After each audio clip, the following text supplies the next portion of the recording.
અને એવું નથી માત્ર એક વોટર ડિસ્ટ્રીબ્યુશન સેન્ટર ખાતે આ પ્રકારના દ્રશ્યો છે। અમદાવાદનું ઝી 24 કલાક અમદાવાદના ઉત્તમનગર વોટર ડિસ્ટ્રીબ્યુશન સેન્ટર પર પણ પહોંચ્યું હતું।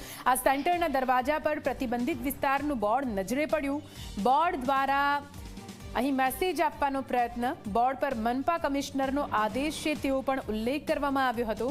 બોર્ડ છતાં સેન્ટરમાં આવતા જતા લોકોને રોકનાર અહીંયા કોઈ નહોતું। ઝી 24 કલાકની ટીમના રિયાલિટી ચેકમાં સામે આવી છે આ મોટી બેદરકારી।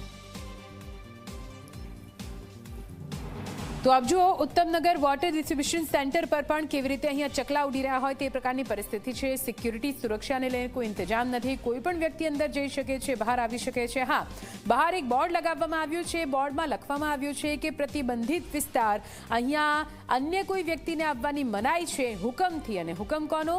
મ્યુનિસિપલ કમિશનરનો હુકમ। જો કે આ હુકમને પાળવવા માટે અહીંયા કોઈ પણ વ્યક્તિ, કોઈ પણ સુરક્ષા કર્મચારી હાજર નહોતો દેખાયો।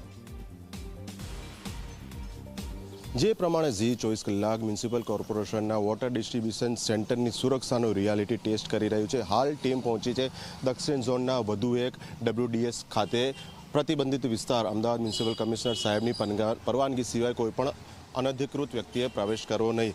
અહીંયા ઝી 24 કલાકની ટીમ પ્રયત્ન કરી રહી છે અંદર જવાનો। દેખીતી રીતે આપ જોઈ શકો છો, દરવાજો ખુલ્લો છે, કોઈ જ અહીંયા ઉપસ્થિત નથી, કોઈ જ અહીંયા અમને પૂછવાવાળું નથી, કારણ કે જે પ્રમાણેના દ્રશ્યો જોવા મળી રહ્યા છે કોઈ વ્યક્તિ અહીંયા હોય તેવું અહીંયા જોવા નથી મળી રહ્યું। એટલે જે પ્રમાણેની દહેશત આતંકવાદીઓ પ્રયત્ન કરી રહ્યા હતા, જે પ્રયત્ન કરતા હતા, તે ક્યાંક જો તેઓ સફળ થયા હોત તો એ ઝેરી તત્વોનો અહીંયા પણ ઉપયોગ તેઓ કરી શક્યા હોત। એટલે એક પછી એક વોટર ડિસ્ટ્રીબ્યુશન સેન્ટર પર ઘોર બેદરકારી મ્યુનિસિપલ કોર્પોરેશન તંત્રની જોવા મળી રહી છે કે ક્યાંય કોઈ સુરક્ષાકર્મી જોવા નથી મળી રહ્યો।